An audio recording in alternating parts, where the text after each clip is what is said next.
আসসালামু আলাইকুম এভরিওয়ান, আশা করি সবাই ভালো আছেন। হাজারো ব্যস্ততার মাঝে আমাদের সবারই উচিত নিজেকে এবং পরিবারকে কিছু সময় দেওয়া। তো সেই দিন আমি এবং আমার হাজব্যান্ড চলে গিয়েছিলাম ফরিদপুর বঙ্গ বাইটস রেস্টুরেন্টে। রেস্টুরেন্টটির পরিবেশ তো খুবই সুন্দর। তারপরে আমরা মেনু কার্ড দেখছিলাম।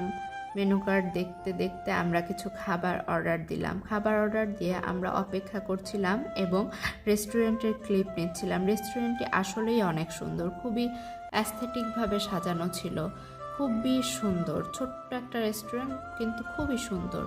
তারপরে দেখলাম যে আর্টিফিশিয়াল বাবুই পাখির বাসা দিয়ে এত সুন্দর সাজিয়েছে, এই জিনিসটা আমার কাছে খুবই ভালো লেগেছে। তারপরে লাইটগুলোর জন্য রাতের পরিবেশটা খুবই সুন্দর ফুটে উঠেছে।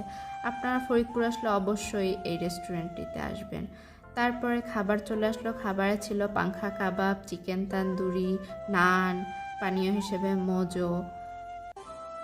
খাবারটা কেমন ছিল আমার হাজব্যান্ডের এক্সপ্রেশন দেখেই বোঝা যাচ্ছে। তার কাছে নাকি খাবারটা খুবই ভালো লেগেছে, খুবই সুন্দর, সে এর জন্য থামস আপ দিল। তারপরে আমি একটু ট্রাই করছিলাম, দেখলাম যে চিকেনটা খুবই সফট। আমি নিয়েছিলাম চিকেন তান্দুরি, সফট জুসি, এত টেস্টি। আর রায়তাটা তো খুবই মজা ছিল, আর নানটা গরম গরম অনেক সফট। সব মিলিয়ে আমাদের খুবই ভালো লেগেছে। তারপরে খাওয়া শেষে বিলের জন্য অপেক্ষা করলাম। বিল দিয়ে আবার কিছু ক্লিপ নিলাম। বঙ্গ লেখাটা এত সুন্দরভাবে ডেকোরেশন করেছে, খুবই সুন্দর।